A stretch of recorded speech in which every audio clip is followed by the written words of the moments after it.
Ensemble, célébrons les grands saints de l'histoire. Bonjour à tous, bienvenue ici même chez Révélateur TV pour un numéro spécial consacré aux saints comme toutes les fois. Et aujourd'hui, découvrez quel saint, d'après vous?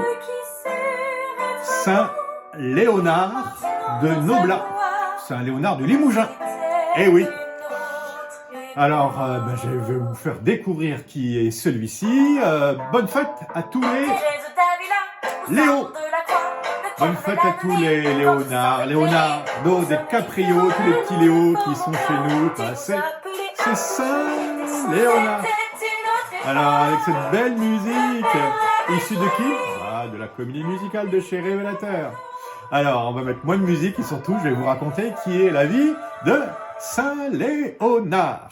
Alors aujourd'hui, il y a plein de saints, de saints qui peuvent se revendiquer du beau prénom de Saint Léonard. Vous savez que il y a plein de saints dans l'histoire de l'Église qui portent le même nom. Par exemple, Léonard, il y a un Léonard qui est bienheureux et qui fait partie des 10 martyrs de la guerre civile espagnole en 1936.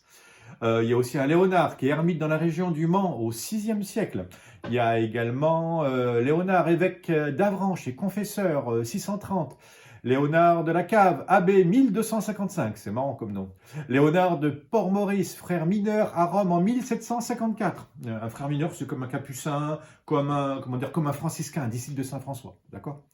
Il y a également un Léonard du Dunois, qui est ermite près d'Orléans au VIe siècle. Plus proche de nous, déjà un Léonard Kimurus et ses compagnons martyrs à Nagasaki en 1619. Léonard Murialdo, prêtre, fondateur de la Société Saint-Joseph en 1900. Et puis Leonardo Pérez Larios, martyr mexicain en 1927. Mais moi, celui dont je vais vous parler, c'est évidemment celui qui a vécu du côté de Limoges, d'après la tradition et le récit légendaire de sa vie, écrit au XIe siècle. Léonard est né dans une famille franque d'officiers de la cour de Clovis à la fin du Ve siècle. Baptisé par Saint Rémy, évêque de Reims, il a comme parrain Clovis lui-même et devient disciple de Saint Rémy. Comme celui-ci, il visite les pauvres et les malades. Il obtient du roi le privilège de visiter les prisonniers et de libérer tous ceux qu'il juge dignes de cette grâce. Il refuse la dignité épiscopale, donc il ne veut pas être évêque. Donc ça, c'est plutôt bon signe. Quand un saint moine, un saint religieux ne veut pas être évêque, même un saint curé. Mais donc là, il refuse la dignité épiscopale proposée par le roi et préfère quitter la cour pour rejoindre son frère Liphard et saint Maximin au monastère de Missy, près d'Orléans. Ordonné diacre, il poursuit sa route vers le sud et s'arrête pour installer son ermitage dans la forêt de Pauvin, non loin de Limoges et du tombeau de Saint Martial. Au cours d'un séjour du roi d'Aquitaine, venu chasser dans ces lieux, la reine, arrivée au terme de sa grossesse, a du mal à accoucher. Par ses prières, Léonard intercède et sauve la reine et l'enfant. Le roi veut le remercier par ses présents, mais Léonard n'accepte que le territoire de la forêt que son âne pourra délimiter en 24 heures. Donc ça veut dire qu'il ne faut pas trop en vouloir, comme Saint Léonard demandait, que ce que vous pouvez faire, pas trop de grosses portions. Ne mangez que ce que vous pouvez manger, d'accord? La part de gâteau, que ce que vous pouvez digérer, parce que là, c'est un petit signe. Demandez à Saint Léonard de prendre la bonne mesure. Et donc, il nomme ce domaine Noblac pour marquer l'origine royale de ce don. Noblac, Saint Léonard de Noblat. Vous comprenez mieux son nom maintenant. Léonard construit une chapelle en l'honneur de la Vierge Marie et de Saint Rémy, Notre-Dame de Sous les Arbres. C'est beau comme nom. Il accueille auprès de lui 2 moines et fait jaillir par miracle une source. Peu à peu, des prisonniers libérés par son intercession et d'autres personnes le rejoignent. Et donc c'est pour ça que Léonard a des fers là à la main, parce qu'on l'invoque par rapport à la libération des prisonniers. On prie Saint Léonard pour les prisonniers. Voilà.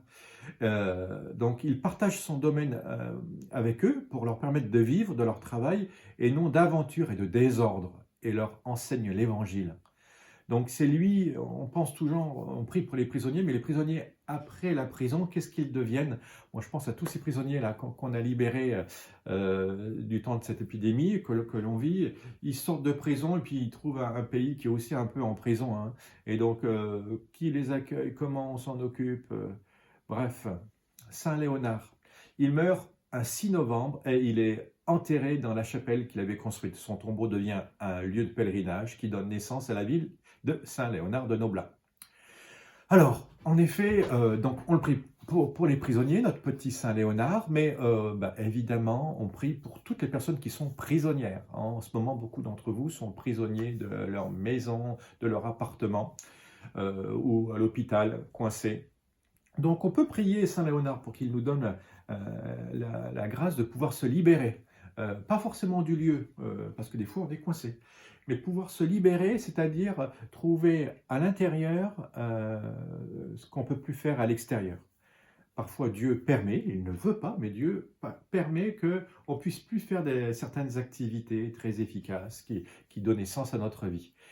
Alors Saint Léonard intercède auprès de Jésus par l'intercession de la Vierge Marie et de tous les saints du ciel. Apprends-nous à pouvoir découvrir une vraie vie intérieure, découvrir qu'on est prisonnier que dans sa tête concrètement, et que si Dieu le veut, on va pouvoir se libérer en pouvant intérioriser, en pouvant prier et en invoquant les saints du ciel pour qu'ils nous aident à avoir la même vie spirituelle qu'eux. Bon, voilà, Saint Léonard, tu as du boulot, il faut que tu nous aides. Alors, c'était le Saint du jour. À très bientôt pour une nouvelle vie de Saint. À bientôt!